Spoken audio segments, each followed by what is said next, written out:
What's going on so far? Um, I don't know. The landlord keeps bugging me about getting out.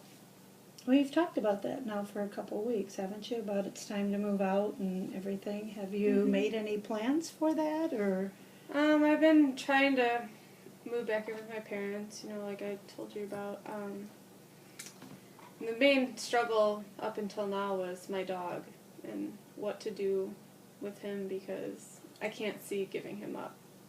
But finally I talked to my ex-husband and he agreed to take him for a while I get things figured out. So Wow, that's really nice of him. That's got to make you feel a lot better, not having to worry about, where he's going to be. it does, because I know him and my kids will take care of the dog. Bet you the kids are looking forward to that too. Mhm. They don't get to see the dog as much as they're used to. When you're Right. all living together, that's got to be a big change for the kids. So I bet you they're really excited about that. Definitely. Yeah. You were talking a little bit too last week about like your diabetic situation and your pump and not feeling quite well. Have you been able to get to the doctor and discuss any more about what's going on with that, or? I haven't really had a lot of time to make a appointment with the doctor, so I haven't really done a lot with it, but I know it's not right and I know I need to. Yeah, sometimes daily life just gets in the way. Yeah, I totally understand that. I do.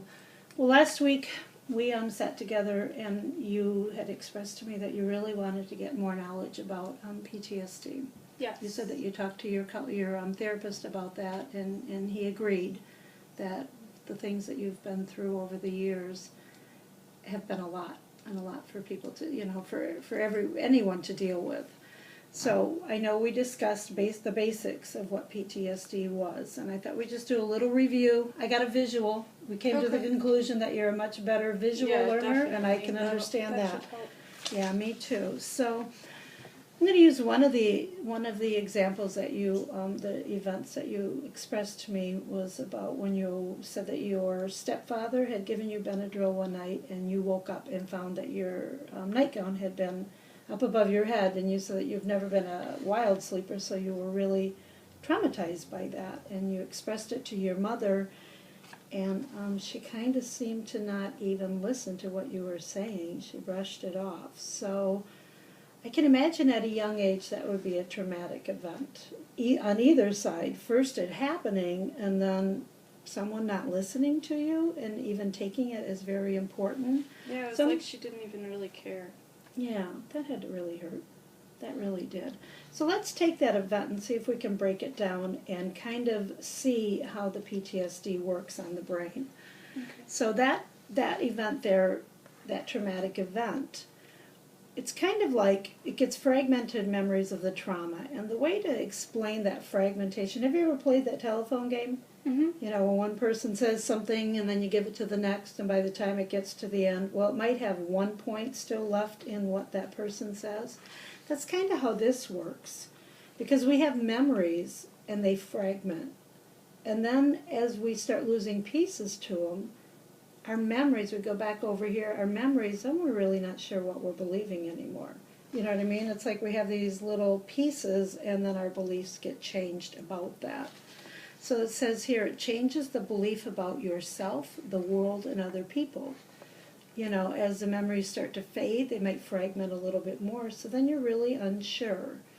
So as you change, then you have this fear, you know what I mean? And you'll have this sense of threat that might stay with you because you're not sure what you're believing. You're not, you know what I mean? And as it changes, I'm getting really lost here. So then you can become it goes down on here, the avoidance means that the memories remain unchanged because you're avoiding it, okay? So you're not sure you're believing it the right way, and you're avoiding dealing with it at all because it's causing this fear within inside of you. Does that make sense when we look at it visually? I think so. Yeah? Okay. So if we're not changing any of our beliefs, then we're going to live in a world of fear. And every time we have a trauma, it kind of stacks on top of that. You know what I mean? Trauma will bring more fragmented memories. And then we change our beliefs about ourselves, the world, and other people. So every time, that's just more and more and more. So you can see how PTSD can really change your brain. It can change how you not only look at the world and look at trust in people, trust in ourselves. You know, we become doubtful, we forget, become forgetful. It really takes the brain and puts it on a different path. Does this make sense to how you feel about, you know, what has happened to you? Yeah, I mean, thinking about it that way, the way you kind of said it at the end, that it all just keeps going. It's like a cycle, and I could see that. I mean, I've experienced a lot of different things that I would, you know, consider traumatic events in my life, and I could see how each one kind of just adds a little bit more. Right, and you're right, you really have. Did you want to take this with you? I can leave it Yeah, with you, sure. we'll have it here, okay? And then if you look at it more and have more questions, you can just bring it back. Put it in your folder, bring it back, and then we can talk Okay. about it some more, and we're going to have more information. But I kind of want to talk to you a little bit more about your health. So, you know, that it is important that you talk to your doctor. I know, I need to go to the doctor. Easy to put it off. I didn't set the timer. So, how about we make a plan about that? Okay. What do you think? You can set a timeline for you to make for yourself. I mean, I've been working on a lot of stuff right now, trying to get me out of the house and trying to apply for this new job. It's overwhelming, and maybe if I had some designated time to sit and work on that. Yeah. So maybe you can at least keep it That'd in be your helpful. thoughts. You know, how's your health otherwise? How besides the diabetic incidents that you've had? I mean, my health is okay. I don't go to the doctor a lot. I try to kind of stay away from that a little bit, but I feel healthy Well, that's most of the time when my medication's not messed up. I mean, Mm-hmm. I feel a little bit like maybe my medications are off, and Oh. that's what's not working well for me. Okay. Well, then we're going to make that a definite goal, correct? Yeah. for Okay, sure. that's good. And last week when we talked too, you talked about your sleep patterns and that you're not even sure if you're sleeping anymore. You know what I mean? You definitely have switched. I think you expressed to me that you are sleeping during the day and not at night now. But Mhm. some of that was fear because of the treatment in the home. Yeah, Right. it definitely is. Just, I mean, all of that, like, I mean, it makes sense. The fear, it keeps me up at night because I feel like if I go to sleep, something else is going to happen. That's just going to make things worse in the meantime. And in your situation, that's very logical to think that way. It really is. I brought in a sleep diary. Then maybe we can help to see if you are even getting any sleep, because you know we talked about that where you can't think straight if you can't sleep, right? So maybe you can just keep this. And I understand we forget to do everything day to day, but there's one here that you can do in the morning, right? Okay, it says I went to bed last night, and then you just put down the time that you went to bed. I got up in the morning, put down that time. Slept a total of, so even though we're going to bed, you know, at a decent hour, that doesn't mean we're sleeping. You know, we can go to bed, sleep for an hour, wake up. So this is a great tool because you're going to keep your total hours. Then it says I woke up during the night. Now, you know, then we can start to compare and you can get your total hours of sleep. So then when I wake up, am I supposed to, like, get up and get the sheet and tally, like, when I wake up? You or- know, that really doesn't make a lot of sense, does it? I mean, that would be a great way to get the direct hours. But, you know, you can kind of roll over. Do you have a clock in your room? You can kind of roll over and look at the time and, you know, just kind of have a general idea. Okay. You know, maybe keep this next to your bed so you can. I would say if you get up and you're wide awake, maybe get up, and if you're getting up to go to the restroom or get a drink of water, you know, or read a book or something, those would be the times that you probably would want to keep track of. You know, not so much maybe the ones where you just roll over, look up, and go back to sleep. Okay. Track it. And then this one is interesting because it says to complete in the evening the number of caffeinated drinks today, the time of the last caffeinated drink, exercise completed today, what did the hour, what I did in the hour before I fell asleep, and then your mood, you know. You ever think about your mood have an effect on your sleep? Not really. I mean, what do you mean by mood? Well, I don't know. If you're happy or sad, angry, what are some of the moods that you maybe have dealt with before you've gone to sleep? Definitely angry. Okay. Frustration, fear. Yeah. So I bet you fear we're not falling asleep very quickly when we have fear. How about when you're angry? Are you able to fall asleep when you're angry? No, because I just sit there and dwell on it. Mhm. I just play everything back in my mind and just like keep going over things and how I could have done differently or Mhm. how I could have reacted differently to maybe have a better outcome or Right, and then we end up being angry at ourselves, or maybe it wasn't even that type of anger in the beginning. But this is a great tool for the beginning. This is great for our beginning of our PTSD work too, because we're going to be able to take those feelings that we have before we're laying down to go to sleep, and then go back to attaching them to what has happened before, the triggers during, maybe a conversation that happened before that. We talked about triggers and how they affect our daily life and how they can make us not sleep or eat or get angry, right? So I hate giving you a lot of tools, but this is going to be big homework session. So if you want to take this and fill it out as best you can, don't hold yourself like on a rigid schedule either. That sometimes we try to overachieve on our tasks that we're trying to do. Do you have any questions on anything else on this stuff? I don't think so. No? No, Okay. I'm not right now. Okay, that's cool. So we're going to give you that. Anything else you want to talk about? That's burning inside of you that you need to get out before I continue on? Let's talk a little bit about your week, maybe. Have you, I know last week we talked about John texting you 45 times within one evening. How's that going? Yeah, I mean, it's getting a little easier now because I can see that I'm going to be out of this situation soon. Mm-hmm. But he just keeps going. It's like it never ends. He Right. just wants to consume my time, all my time. Do you think that once you leave the house, this is all going to be over? I mean, that's something I'm kind of scared of because he still will know ways to contact me. Mm-hmm. Is there any way that you've thought about maybe you can change that, or I mean, I guess I could change my phone number.